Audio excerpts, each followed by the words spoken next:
Well, here, maybe Welcome everyone to the ALS Association Education Hour. I am joined by Kate Nilsson and Kim Turnus today, speech language pathologist therapist types who are going to talk about all things, well, maybe not all things because that's a lot, but the title is All Things Speech and Swallowing. Take it away, Kate and Kim. All right, so I'll get started. I just want to make sure.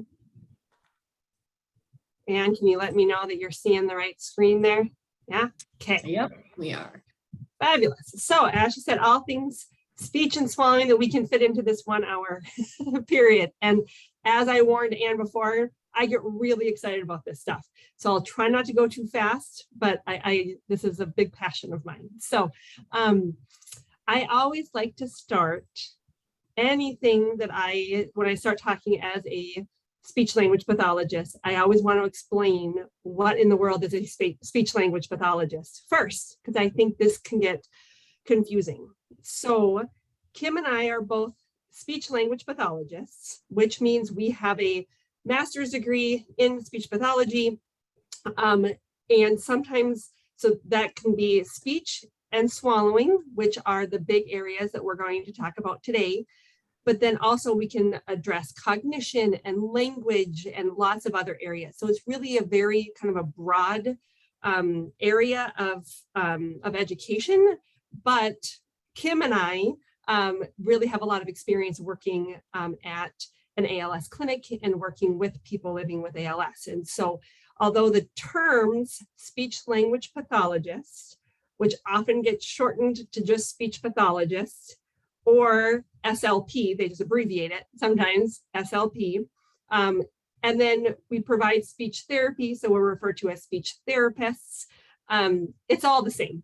We all have the same education, the same training from a school standpoint. But then, as I said, finding a speech therapist who has experience working with people living with ALS, because I've certainly met fabulous SLPs that have never worked with someone living with ALS. And so I think that really is a big plug for being followed by a ALS clinic, an interdisciplinary clinic, where you're working with team members that are very familiar with this area. I also then want to point out all of the numbers that come after our name, or all of the letters, excuse me, that come after our name. People always ask me, what is that all about? So MS for a Master's of Science, CCC for Certificate of Clinical Competence, which really just means I passed a test and I pay my dues. I'm a licensed therapist, and then SLP for Speech Language Pathologist. Some of us are MS, some of us are MA. It's just what school you go to. So really the takeaway from this slide is just that there's lots of different things you can call us, but really it's all the same. I think the biggest thing to worry about is how much experience does your speech therapist have working with someone with ALS.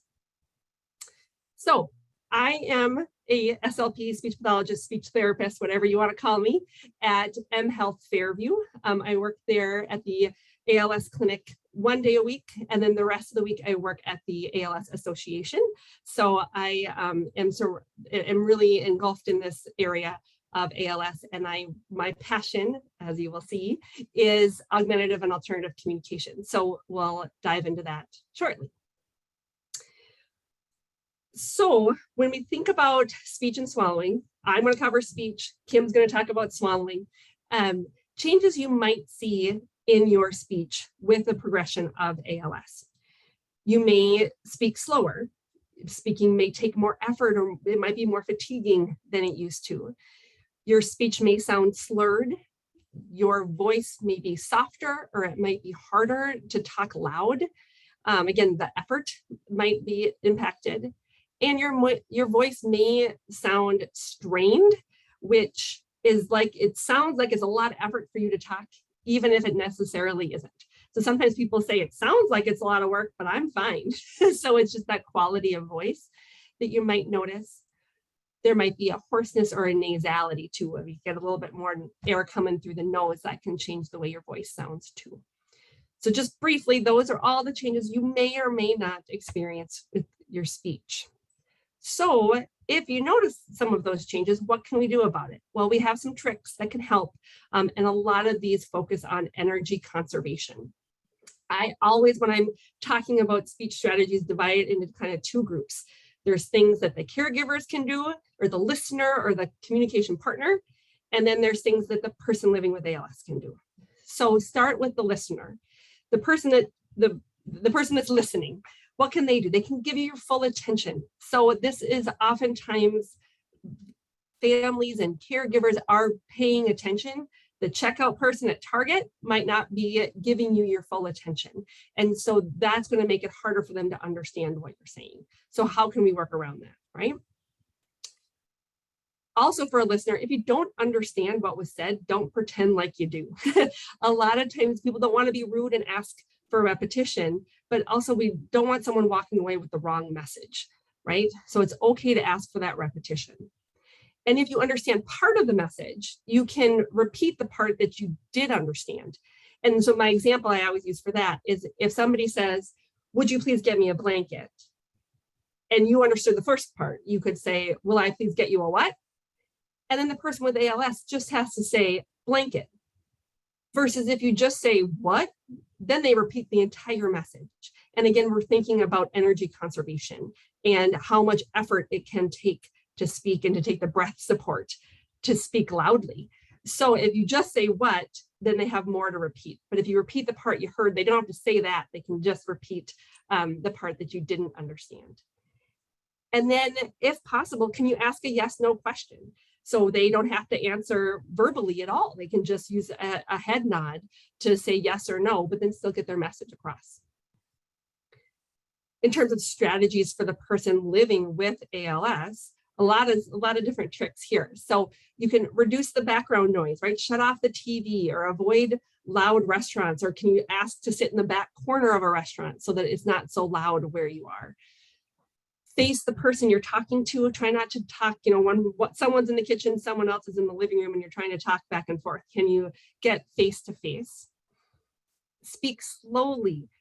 It will make your speech easier to understand, and it will give the person you're talking to more time to process.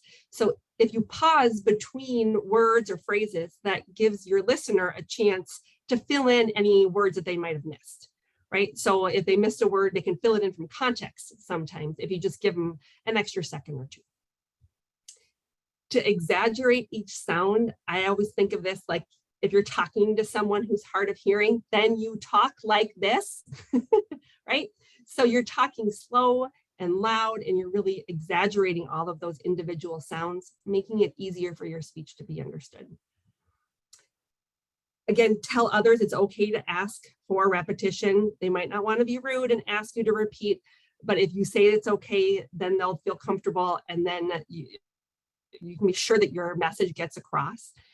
And if you do have to repeat, can you reword it? Use a different, more simple word that might be easier for them to understand, easier for you to articulate, or can you just say the important words? So the example I use again for this one is if you say, "Excuse me, dear, would you mind terribly getting me that blanket over there, please?" That's 14 words. Could you just say blanket instead, right? Can you just get attention and say one word? Then that's only one word that you have to use the energy to say. And it's only one word that the person you're talking to has to interpret. And so it can make you still get your blanket, you still get your point across, but in fewer words, just to make that a little easier.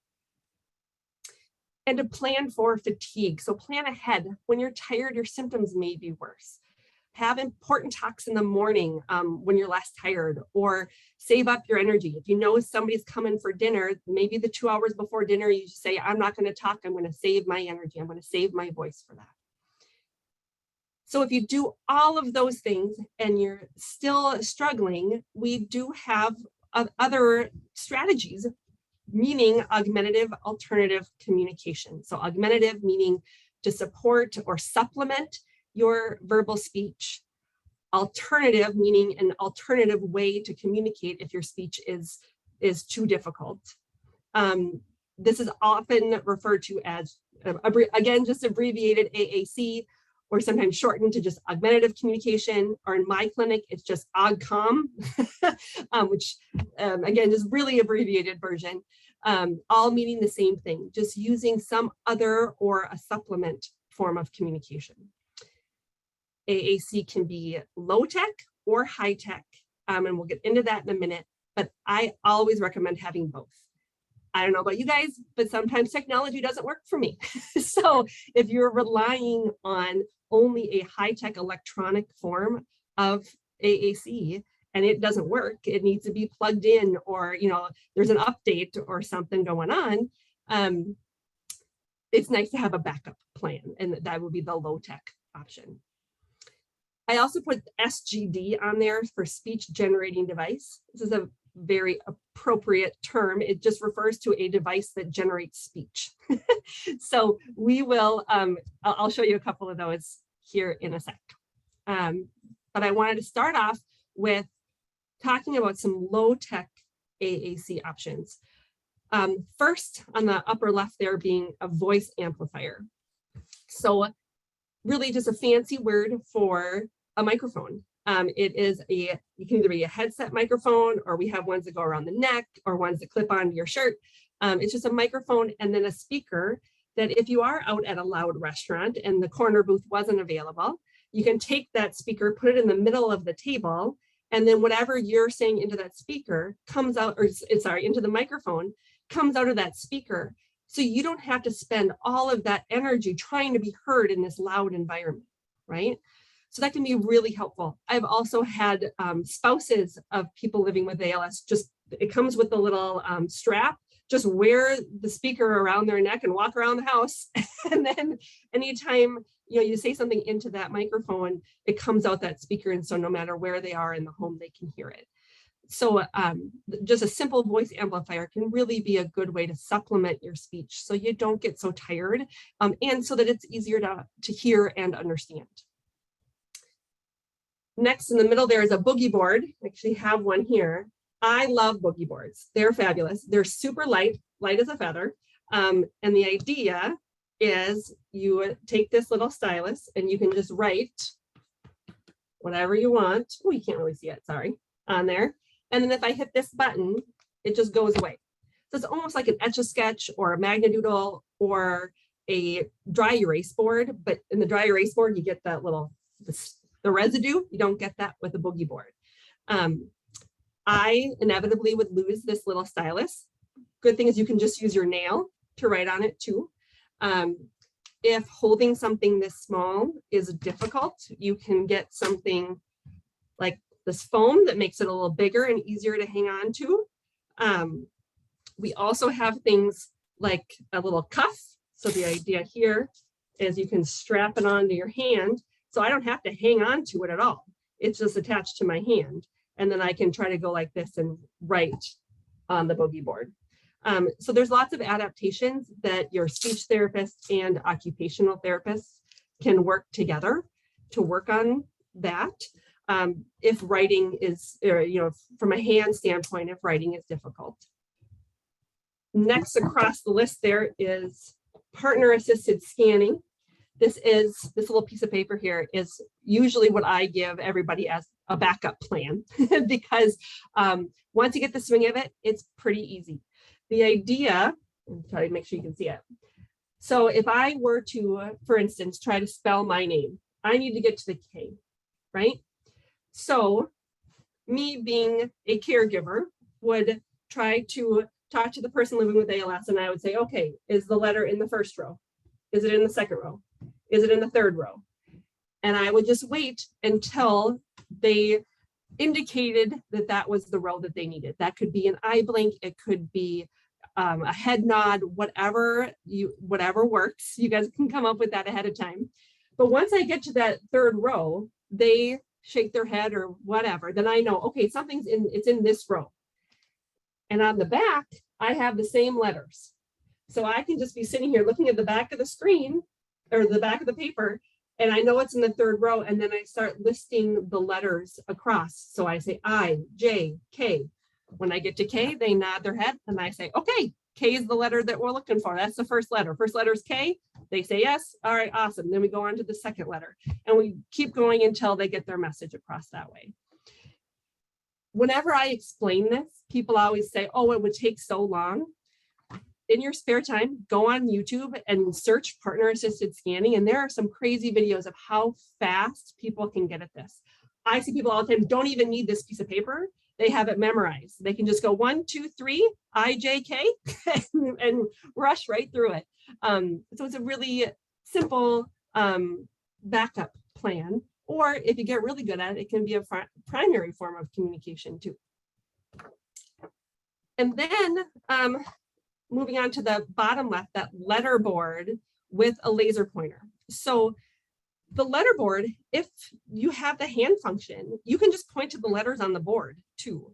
Or if moving your hands is difficult, we have laser pointers that you can just attach to your glasses or the brim of a hat, and then move your head around and move the laser pointer to point to different letters to spell what you're trying to say.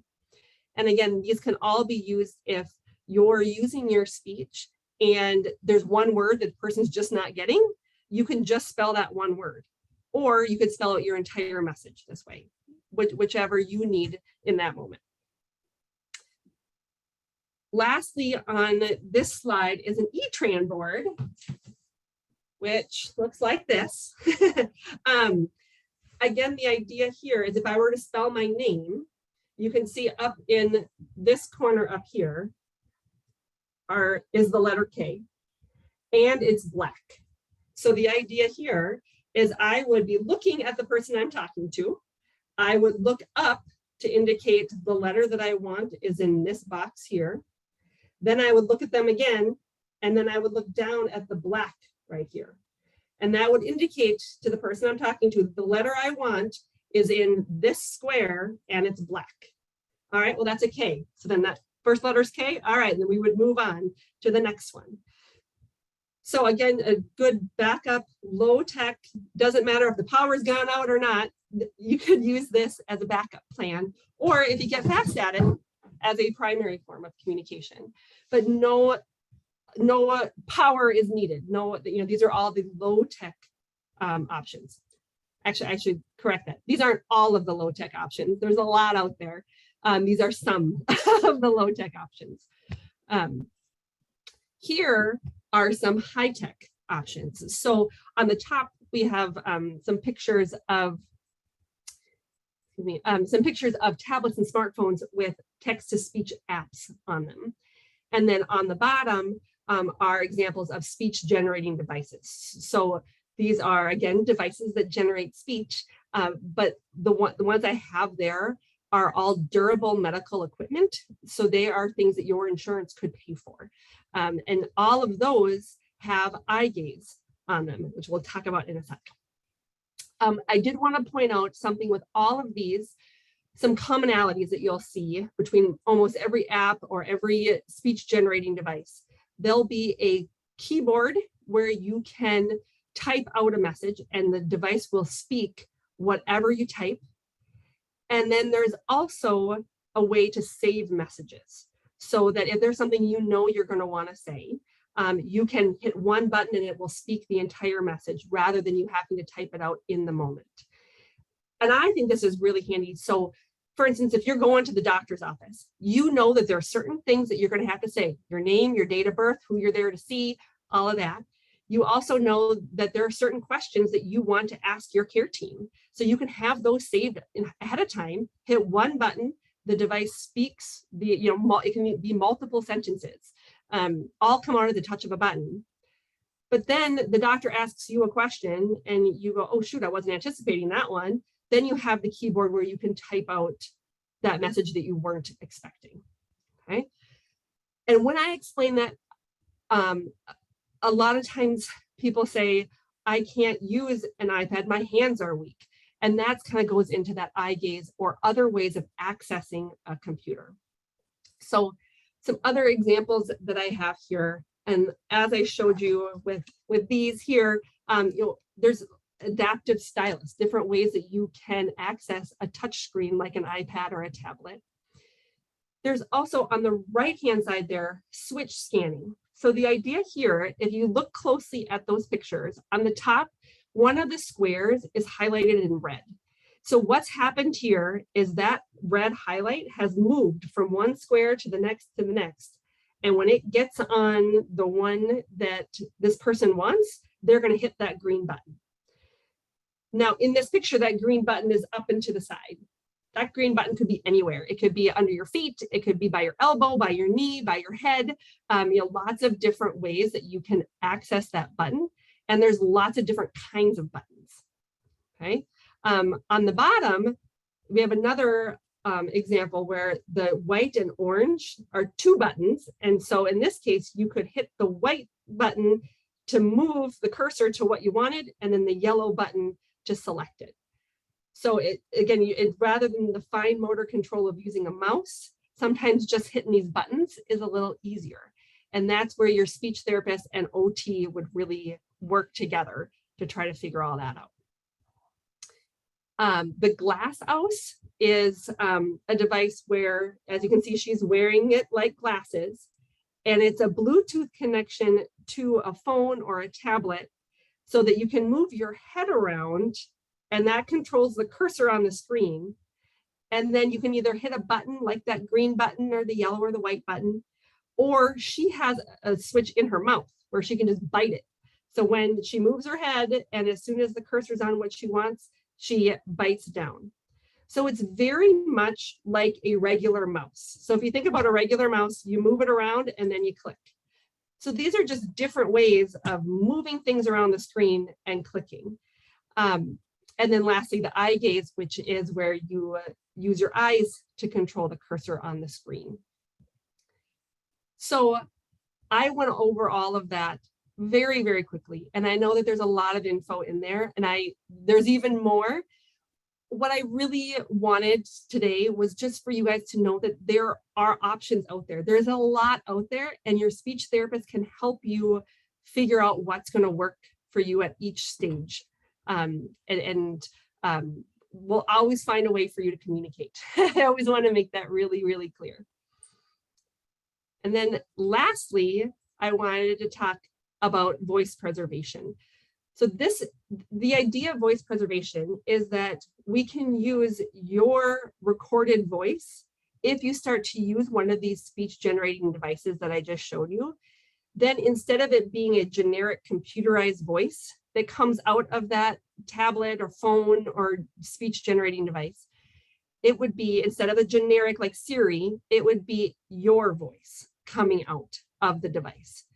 Now, voice preservation has two parts, and they're both very, very important.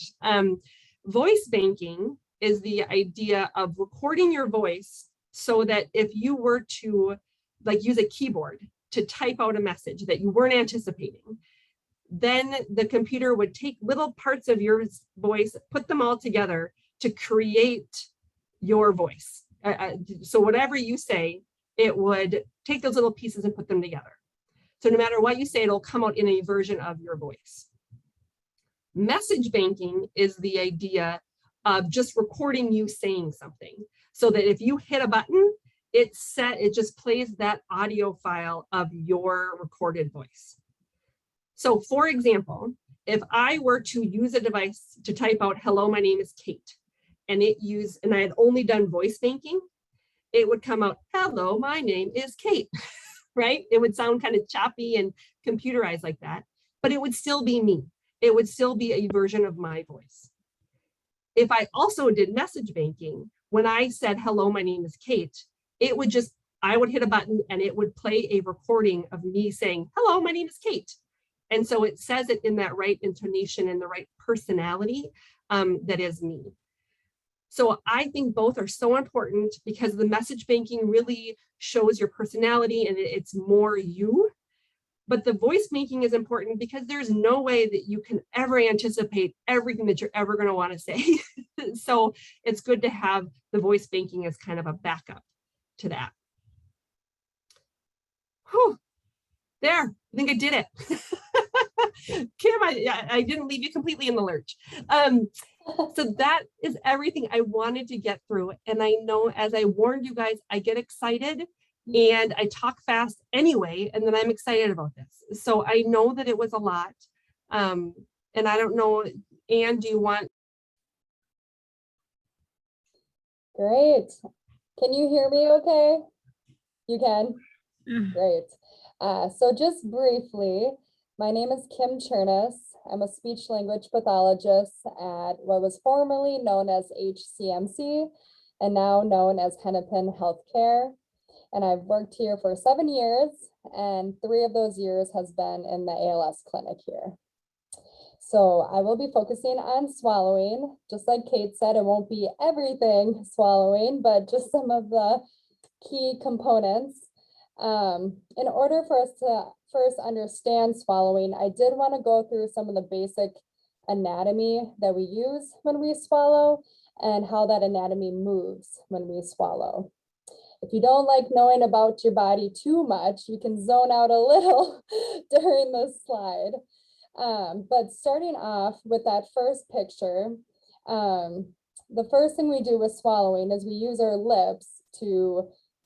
mouth to open and our lips to close over a spoon or a cup to retrieve things into our mouth. So for the purpose of this, I'm going to pretend that we're talking about food, and we'll just use peaches as the example. So you'd use your lips over the spoon, you take the peaches into your mouth, and then that huge muscle is your tongue, that highlighted looking, yep, that, thank you. That is your tongue. It fills a big portion of our mouth. And what that does is it moves around to move the food around in our mouth as we're moving our jaw up and down to chew. So that tongue does a lot with moving the food around. And there's actually parts, a lot of muscle goes into our tongue. It's not just one muscle, but there's some sides to our tongue that move up, and the back of our tongue moves up to keep everything in our mouth until we're ready to swallow. So we're chewing up that peach, the tongue's moving it around. And then Kate, if you could point to the soft palate, when you look in your mouth and the thing that hangs back, or some people call it the uvula, right there, yep, that's hanging down, and that actually moves up when we're ready to swallow.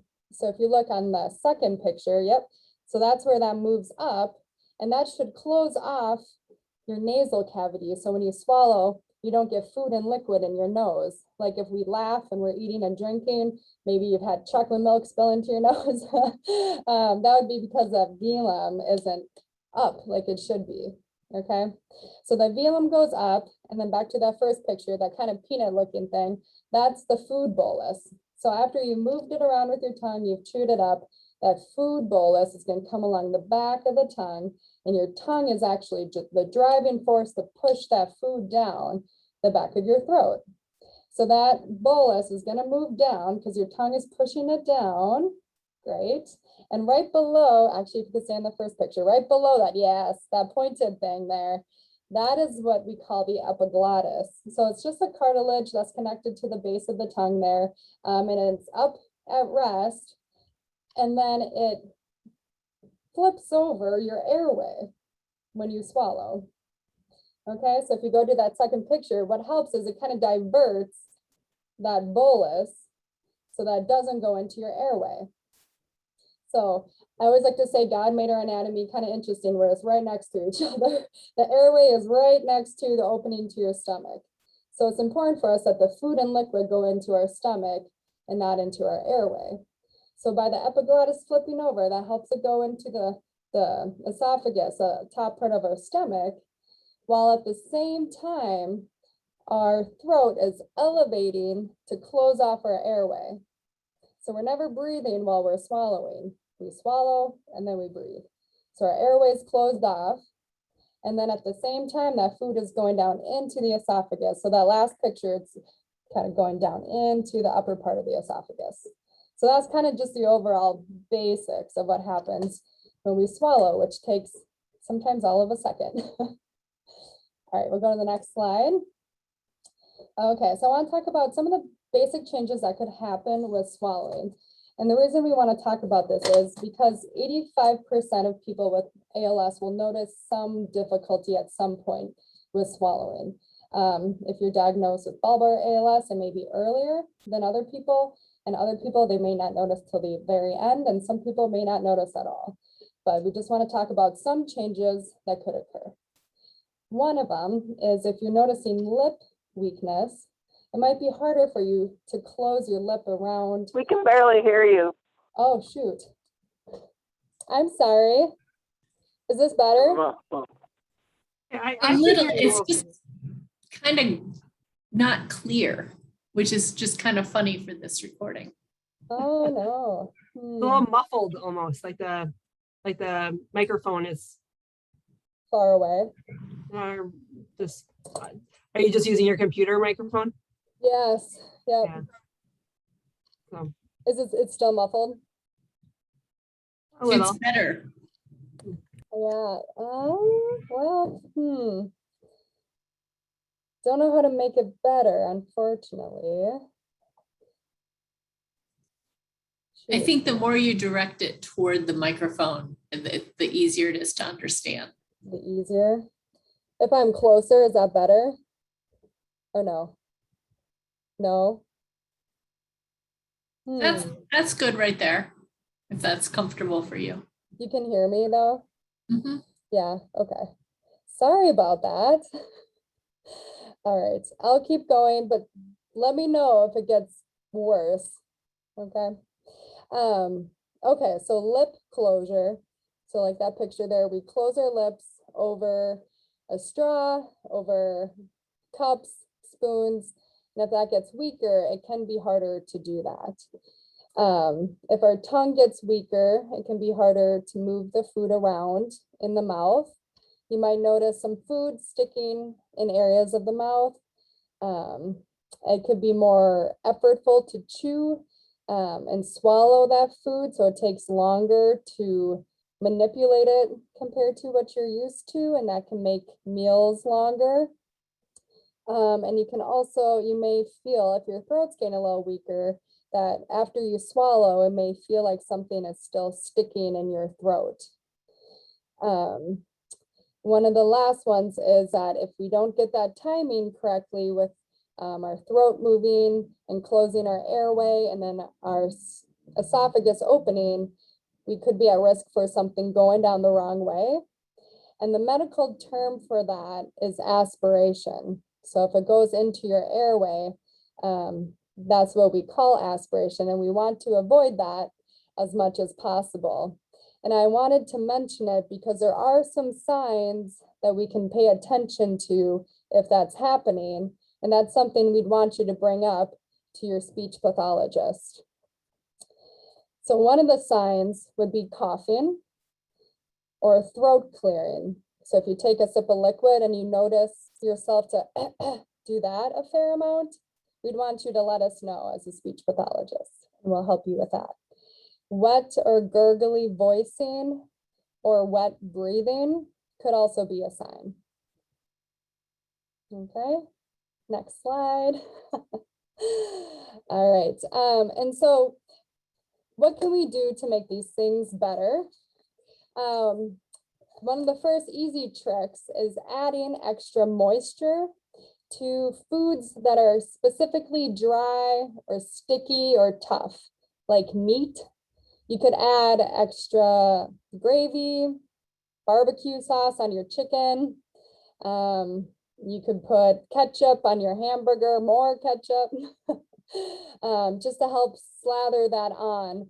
And the more moist it is, the easier that food stays together. And once you swallow, less likely you'll have particles left in your mouth. You could also cut your food into smaller pieces, and that can help alleviate how long you have to chew that piece of food to swallow it down. And then you could always substitute some tougher food for more tender food. Like if you really like your meat, instead of a tough grizzly steak, maybe trying shredded pork or more of a tender chicken. If you're a good chef, some people really know which ones are a little better. And then consider if you're finding it hard to manipulate a lot of things in your mouth, like salads, people mention this with. Sometimes a salad can be hard. You have cranberry, blue cheese, chicken, a dressing.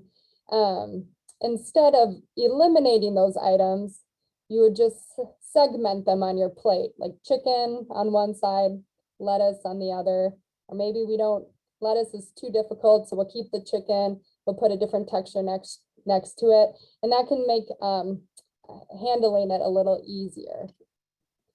You could also use a food processor if, say the meat is getting really difficult, but you love your meat and you want to chop it up. You could use a food processor or a blender for some items.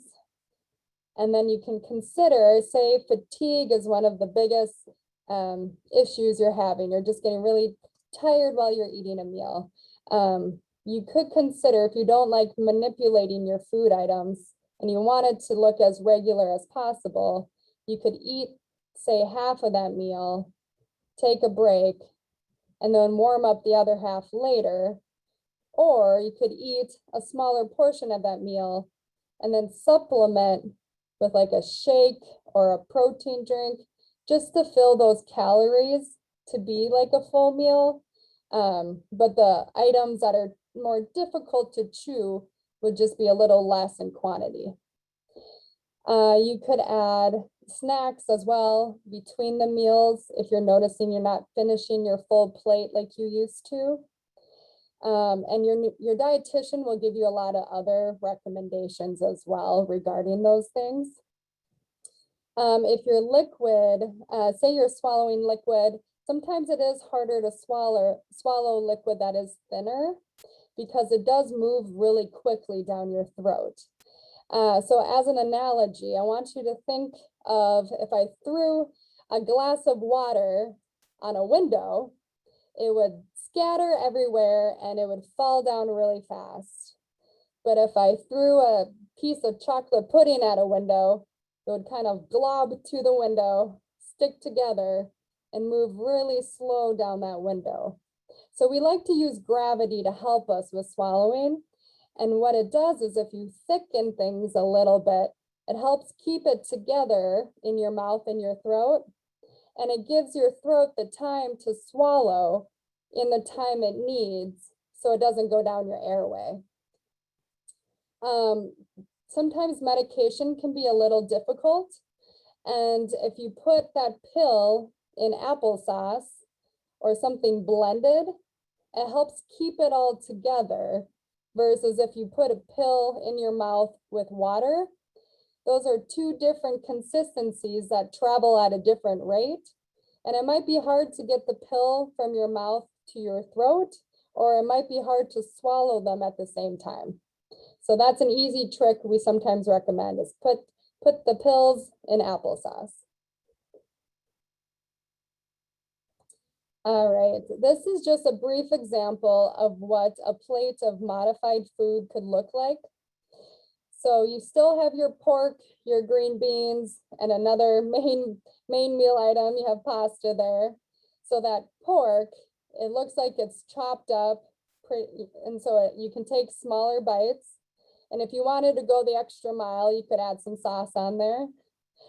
The green beans are boiled and even slightly shredded, and that would be a lot easier to chew than green beans that are raw. Raw vegetables or anything with skins, if you boil them, that'd be easier. Or you could take the skin off of some of things like apples. And then the noodles, those macaroni, nothing's really changed there. It's just naturally a softer dish that's smaller in size, and it has something creamy with it to make it moist. So that would be pretty easy to swallow by itself. All right, some people love being in the kitchen and creating their own ideas and figuring out what works best for them.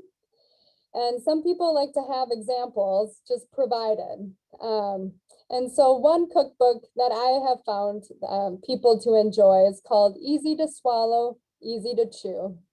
And it does start off by actually explaining your anatomy of swallowing, kind of like we did in this presentation. And then after that, it gives some great recipe ideas of food that's easy to chew, just like the name of the book.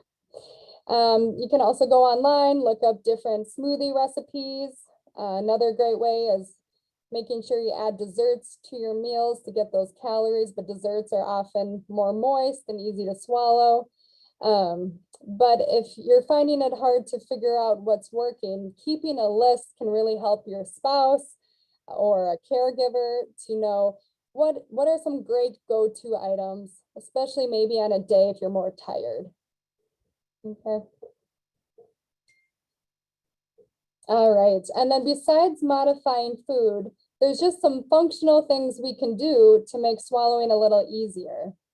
And the first one I want to talk about is positioning.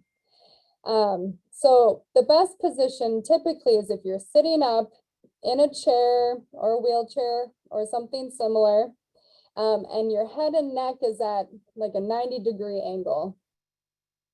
Okay. We either recommend that or your chin to be slightly tucked. And the reason for it is our anatomy actually changes for how close they are together based on your positioning of your head and neck. So just to try, I want you to try to get some saliva in your mouth and try to swallow with your head and neck at kind of a 90-degree angle.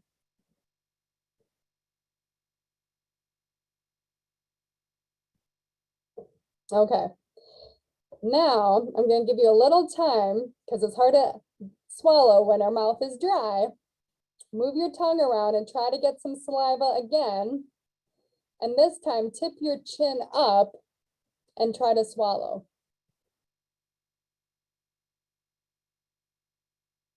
Anna's shaking her head. Did you feel like it was harder to swallow? It's because it takes longer for your airway, your throat to move and close off your airway. And so you're having to take more effort to do the same thing. And so we don't think about it like that, but if we're drinking from a water bottle and we tip our chin up to drink from a water bottle, we're already making our throat muscles and do a lot more work than if we kept our head and neck in a good position. So we may talk even more about positioning because we love to use gravity too, as much as we can. The next one is we don't think about swallowing naturally. It's something we just start innately doing in our life. And so sometimes it takes us a while to start implementing some strategies. So we at first at least need to start increasing our focus on eating and drinking in order to make sure we're using some of these strategies that help us. Like taking small bites. That might be something you're used to, that might not be something you're used to. So you may have to tell yourself, it's easier for me when I take small bites. So just increasing that focus during a meal. And then meals are usually pretty social, and sometimes we're eating and we're talking with people next to us, and the same muscles we're using for talking, we're using for eating. And so it's just a reminder, try to swallow things down first and then talk with the person next to you. Regarding the lip closure, there are some things that the ALS Association has that we can use to help, especially with liquid, get that liquid into our mouth in an easier way. So if it's hard for us to suck from a straw, we might want to consider drinking from a cup. And one of the cups they have as an option is called a nosy cup. And you can bend it so that the edges are closer together, so it's not as flat. And it's just more flexible, so you can bend it to the closure of your lips. Also, there's a one-way straw. So if you're taking a lot of effort to suck all that liquid up from the cup to the straw, once you let go of bringing that liquid up the straw, it stays to the last point that you brought it up. So every time you take a sip, you don't have to restart from the beginning again. That liquid's already waiting there for you, and you don't have to put as much effort into retrieving it. Alternating food and liquid is helpful, especially when you may notice after swallowing, if that food is sticking in your mouth still or in your throat. Instead of taking another bite, you may want to take a sip of liquid as a wash to help bring that food and liquid down and into your stomach. And again, if, oh, I don't think I mentioned this earlier, meal times, we usually want to be between, well, less than 30 minutes. Our typical meal time is 15 minutes to 20 minutes. But if you start getting past 30 minutes, we get a little worried about how your muscles are doing, because they're just doing a lot of repetitive movement with the lips and the tongue and the throat as you continue to swallow, and that can just start making them feel more fatigued, and maybe they start moving a little slower as meals progress. So we like to think about how long meals are taking, and if they're taking longer than we'd like, we might need to start modifying a little more, just so that the chewing stage and everything we're manipulating, we can reduce a little bit to make meals faster. Next slide, Kate, thanks. I wanted to bring up feeding tubes because it's typically something that is difficult to talk about, but sometimes the more we talk about a subject, the less scary it is. So I wanted to bring up feeding tubes because there are some myths out there that I would like to debunk a little bit. The first one being, having a feeding tube means I can't swallow. For some people that is true, and I think when we historically hear of feeding tubes, it's because someone had an accident and all of a sudden they can't swallow anymore and now they have a feeding tube. Whereas with ALS, it's a little different. You don't go from eating one day to typically to not eating the next day. It's a gradual changing of our muscles. And so often we like to think of the feeding tube as our helper. So you're still eating and drinking, but maybe we need the feeding tube to help us. And I'll explain some reasons why on the next slide. But you can still eat often, even when you have a feeding tube. The second one is, a feeding tube means I'm more reliant on other people. So the picture in the bottom left there is an image of a guy feeding himself with a feeding tube. If you can use your hands and your arms, you can do it on your own. But if you're having trouble moving your hands or your arms, you're probably having someone feed you anyway. And that process can take a long time. And using the feeding tube for a meal can actually be faster than the process of eating a whole meal. So you're not technically relying more on somebody else. Another thought is, I can't do my physical activities anymore with a feeding tube. And I asked the dietitian to make sure that I don't lie about this answer, but she says there's not a single activity she can think of that you can't do with a feeding tube. She just said, after 1 month of getting the feeding tube, you shouldn't submerge yourself in water. So you may have to wait to go swimming or sit in a hot tub for a month because of that. And then people will know I have a feeding tube. I think it's difficult to know how long is a feeding tube, or what does it look like? And so these are just some photos of pictures, and there will be a tube initially sticking a couple inches out, like the bottom right, that standard feeding tube. But the good news is, after 6 weeks, if you'd like, you can move to a low profile where it's just a tiny little button sticking out of your belly. And so it's very conspicuous, not noticeable. You're probably not walking around without a shirt on very often anyway. But it's a lot less, and you can conceal it really well. You're not hooked to something all day long. The last one is, a feeding tube is hard to take care of. And I also verified this with our dietitian, but all you need to do is wash around it with soap and water like you wash the rest of your body. And then if you're not using it, sometimes we get it in preparation and we don't actually have to use it for a while. You just flush it with some water to keep it open.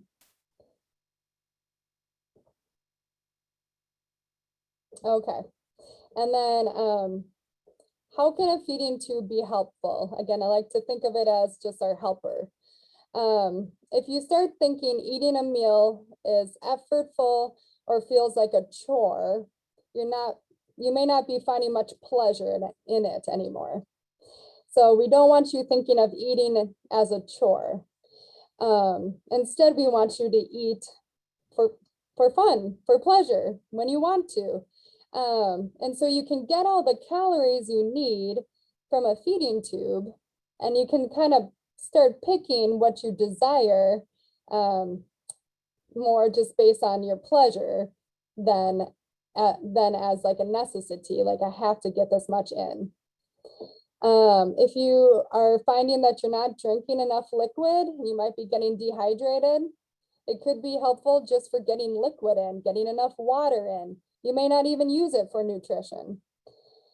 If you're experiencing pill burden, which just means you're taking a lot of medication and you find it exhaustive, if the pills are able to be crushed, there's a fair amount of them that could go through the feeding tube, and you could just use the feeding tube for that. Sometimes you may progress to the point that swallowing food or liquid is becoming unsafe, even after we've modified it as much as we can. And at that point, that helper, the feeding tube, may be used for more things like the nutrition, hydration, getting all the food, all the liquid, and medication. We do like to talk about this sooner rather than later, because if a feeding tube is something you think you may want, we usually would rather you move towards that before losing weight than after losing weight. And so that's where we just like to have more of a discussion about it earlier on, because we typically recover better if we're not in a malnourished state. So although I say the feeding tube can be a helper, it's always your choice. It's just an option. And so I just want to reiterate that it is always your choice to decide whether you do or do not want a feeding tube. Timing of feeding tube discussions are often driven by your ALS team. However, you can ask questions about a feeding tube to your neurologist, your speech pathologist, or your dietitian at any time. May I interject here? Lynn, hang on.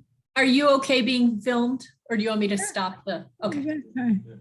I just wanted to mention I learned something prior to getting my feeding tube that I wasn't aware of with my mother. The timing has to do with not only weight loss and swallowing, but also breathing. Mm-hmm. If you don't have good breathing, you may not be able to undergo the surgical procedure to have feeding tube placed. Yep, you're correct. I didn't put that on there, but that's 100% correct. We always monitor the breathing, and that goes into playing about timing. You're correct. Yep. And I'm aware we're at time, so I want to say if you need to get going, feel free to leave. But otherwise, it sounds like Kim is open to questions, and I'm sure Kate is. Well, Kate needs to go too, but let's just. Yes. Choking on water is my question. I do that fairly often, and I do use a straw, but I'm wondering, I've read about thickening agents for liquid. Is that the next step, or is there something else to be tried? Yeah, good question. If I would say it's always easier to know when we watch you swallow, because I can tell you maybe some things we can do. We always try to do strategies first before having to thicken your liquid, unless some people don't mind thickener and they just don't want to think about swallowing. But some things you could try is sometimes the straw can actually be more difficult because we we suck from a straw, so we're inhaling, and we Mhm. usually get a larger volume than when we drink from a cup. So you could try small sips from a cup, and it sounds easy or simple, but it may be enough that you don't cough. Also, sometimes when we drink a couple sips in a row, like we're really thirsty after whatever dry food we just had, if you notice you're coughing after that, you may want to try, I'm just going to take one sip at a time and not drink a couple in a row. The other one is it seems like if you're drinking from a straw, you're probably keeping your neck and chin aligned. If you want to try a little tuck of the chin, Okay, and see if that helps. So those are 3 different things you could try. And if not, then who your speech pathologist is, I would tell her and him or her, usually a her, but maybe a him. And they can talk more about that. So okay, thank you. Mhm.